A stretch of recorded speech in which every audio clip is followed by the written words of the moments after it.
Hi grade 11s, hope you're all well. Welcome to lesson 4.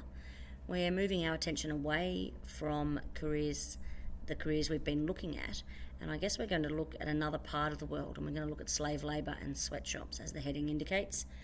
Why, you ask? There's probably a multitude of reasons, but the two main reasons are that it's actually really important that you as global citizens, consumers, know about your products. Where are they from? How much were they to make? How much did you pay for them? What's the difference? Are they being made in a sweatshop in New Delhi or China? It's important that you know that. The second reason, is that for your assessment, the stimulus that you'll be writing to is actually about sweatshops. So again, it's really important that you understand a little bit about sweatshops and about the background. So that's why we're doing that. So the first thing I want you to do is to pause the PowerPoint, once you finish listening to me, of course, and go and find 5 items in your household. So the obvious choice would be clothes and shoes, but you could find cosmetics, you could find some first aid things, who knows, posters, paintings, whatever in your house that has a label saying where the item was made and who made it. So I want you to record those findings in a table like the one that you can see. So in your notebooks, you just need to list the item, the company and the country where it was made. And the notes section, I guess, is, do you know anything about that country? Do you know anything about the company that's made? You could put down how much you paid for it if you wanted. So just any extra notes. So you can find more than 5 items. This could keep you busy all day if you like, but at least 5 items. Okay.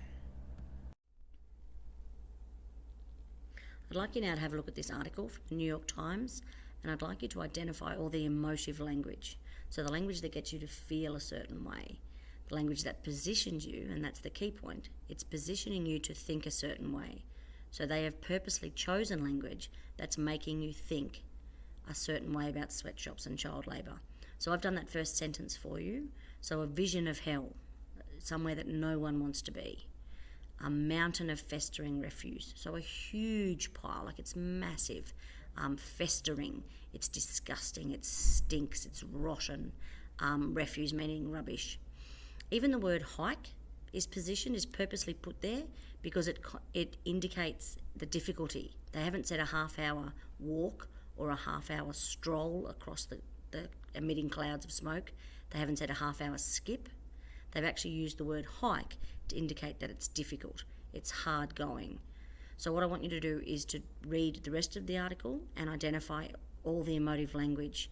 So you can simply write the examples in your notebook, or you might be techie enough to highlight them on the PowerPoint.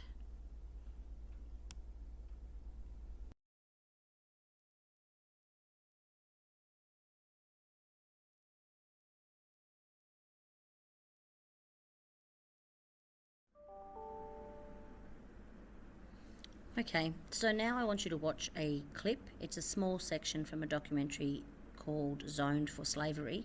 It goes for about 9 minutes, and I want you to be aware of the language features that are used in the documentary. And you think, oh, that's weird, language features in a documentary, but it's things like, as it says on the slide, camera shots and angles, the sound and the colours and the images that the director has chosen to use. So why has the director chosen to use that particular image or that particular sound? And remember, it's all about how it's positioning you. So what does he or she want you to think? What's important? What are they wanting you to focus on? Okay, and at the end of the clip, it's the end of the slideshow, and you'll have some other activities to do. So we'll check in with you later.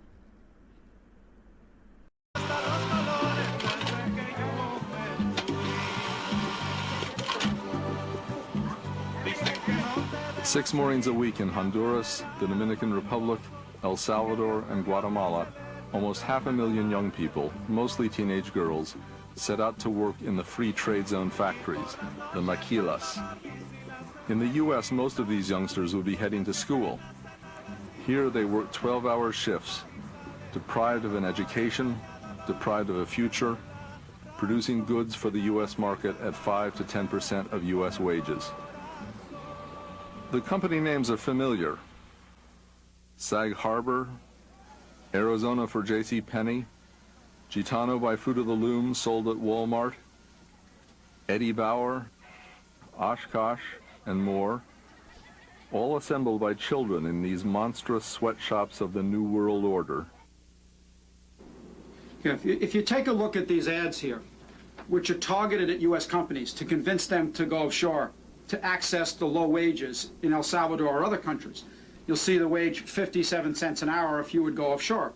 A year later, the wages are down to 33 cents an hour. You can hire Rosa Martinez. This is the corporate agenda. And a part of that corporate agenda is to pit young workers in the third world against workers in the United States. We're to be pitted against each other in a race to the bottom. Who will accept the lowest wages? Who will accept the least benefits? Who will accept the most miserable working conditions? This is a plan. The companies want us to focus on Rosa Martinez as our enemy. She's not our enemy.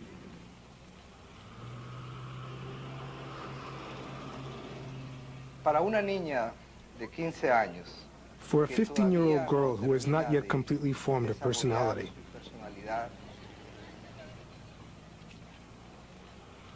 has not yet completely developed physically, who is just beginning to feel life, who is opening her eyes to so many new things important to any human being: love, friendship, living with other people. To fall into the maquila is to fall into a deep, dark well. She must cease to be a person. She must become a cog in a wheel which is only important to the degree that it makes the great machine of the maquila function.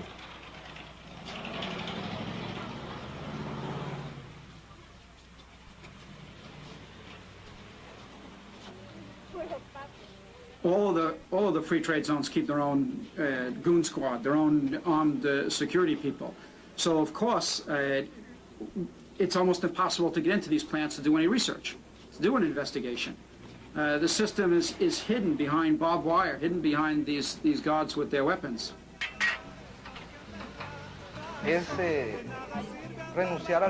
This renunciation of happiness, renunciation of all that produces development and satisfaction of the personality, makes her feel as if the process of human advancement is closed off.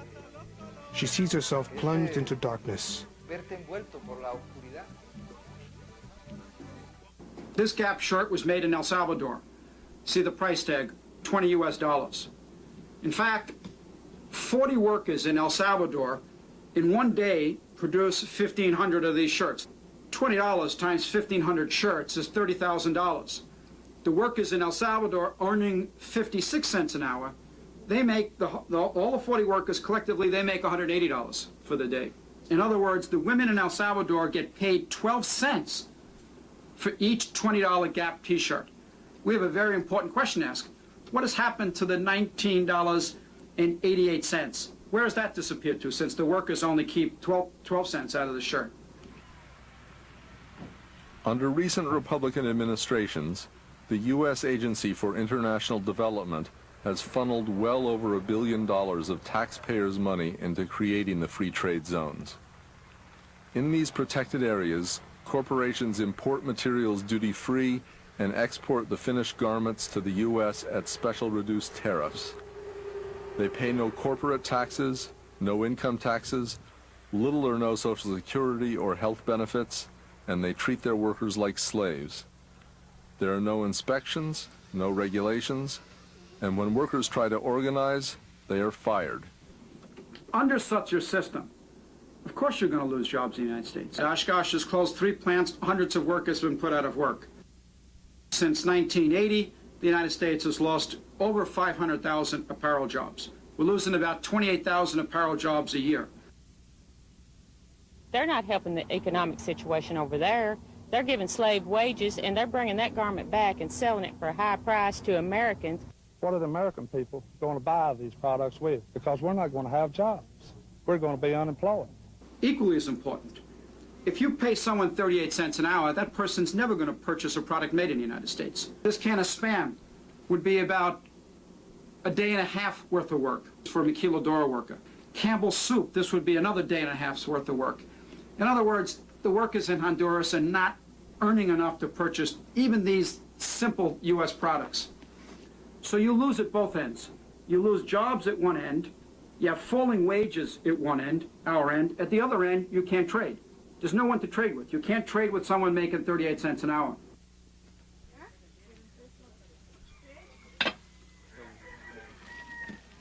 Leslie makes 38 cents an hour.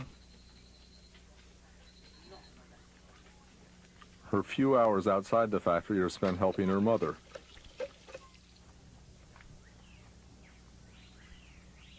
Leslie is 15 years old and has worked in the factory since she was 13.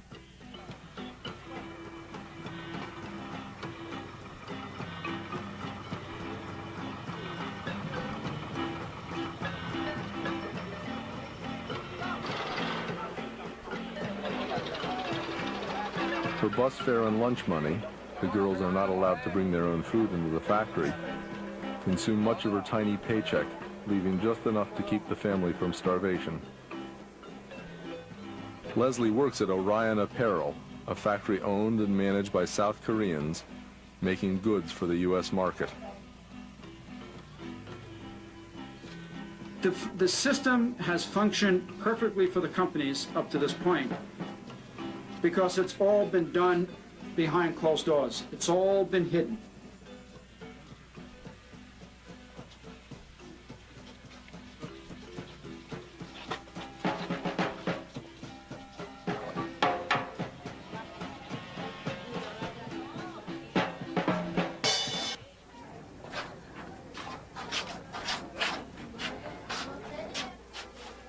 Every worker is searched on their way in to make sure they have no food or candy that might damage the clothing.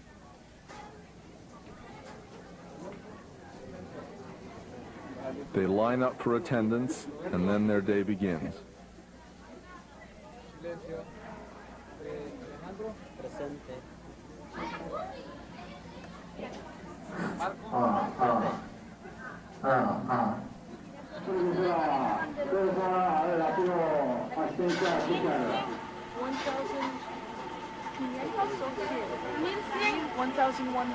And what are they doing exactly? ¿Y cuál es la operación que tienen que llevar a cabo?